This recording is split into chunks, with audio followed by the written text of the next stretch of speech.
2026 में एक भयानक वायरस पूरी दुनिया में तेजी से फैल गया। जो लोग इस वायरस से इन्फेक्टेड होते थे वे धीरे धीरे पत्थर में बदलने लगते थे। ये वायरस बहुत तेजी से फैल रहा था और एक बार जब इन्फेक्टेड व्यक्ति का शरीर पूरी तरह से पत्थर का बन जाता था तो उसकी जान चली जाती थी। एक नर्स होने के नाते अन्ना ने अनगिनत मरीजों को मरते देखा था, लेकिन वह कुछ नहीं कर सकती थी। हालांकि जब अन्ना काम से घर लौटी तो उसने देखा कि उसकी बेटी नशे में धुत बाथटब में लेटी हुई है। माँ ने तुरंत अपनी बेटी के कपड़े उतारकर उसे नहलाने की कोशिश की, लेकिन अन्ना यह देखकर डर गई कि उसकी बेटी के हाथ पर एक नया टैटू बना हुआ है। इससे वह तुरंत घबरा गई। उसे डर था कि उसकी बेटी को वायरस हो गया है, इसलिए अन्ना ने तुरंत उसे डिसइंफेक्ट करने के लिए कुछ अल्कोहल लिया। उसने अगले दिन उसे जांच के लिए हॉस्पिटल ले जाने का प्लान बनाया, लेकिन इससे उसकी बेटी नाराज हो गई, जिसे लगा कि उसकी माँ बिना बात के ही इतना हंगामा कर रही है। अगली सुबह हालांकि लड़की अपनी माँ के साथ हॉस्पिटल गई, लेकिन जब उसने नर्स के हाथ में सिरिंज देखी तो अचानक उसके अंदर एक अजीब सा डर पैदा हो गया। फिर भी माँ की डांट से बचने के लिए उसने हिम्मत करके इंजेक्शन लगवा लिया। हालांकि बहुत ज्यादा मरीज होने के कारण नर्स ने उन्हें बताया कि टेस्ट के नतीजे 7 दिनों तक नहीं मिलेंगे। इस बीच अन्ना मरीजों को देखने की तैयारी कर रही थी। चूंकि इस पूरी मंजिल पर वायरस से इन्फेक्टेड मरीज थे, इसलिए डॉक्टर और नर्स भी वायरस से इन्फेक्टेड होने से डर रहे थे। ज्यादातर स्टाफ पहले ही जा चुका था और जो बचे थे उन्हें उंगलियों पर गिना जा सकता था। जब अन्ना कॉरिडोर में पहुंची तो उसने देखा कि कल का मरीजों का खाना अभी भी खाने की ट्रॉली पर रखा हुआ है। कोई और चारा न होने पर अन्ना ने ट्रॉली को धकेलकर मरीजों को खाना पहुंचाया।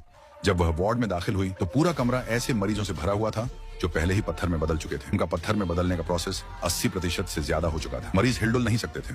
उनके मुंह से अब हवा नहीं बल्कि पाउडर निकल रहा था। वे सिर्फ मशीनों के सहारे ही जिंदा थे। खुशकिस्मती से ये वायरस हवा से नहीं फैलता था।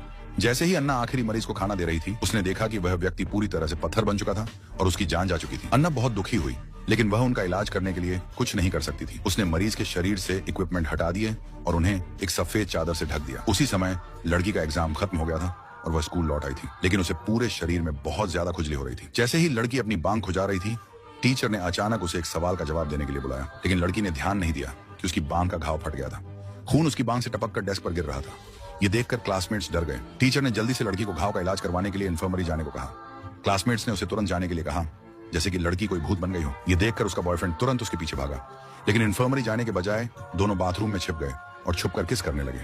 उन्हें नहीं पता था कि इस हरकत की वजह से उन्हें जिंदगी भर पछताना पड़ेगा।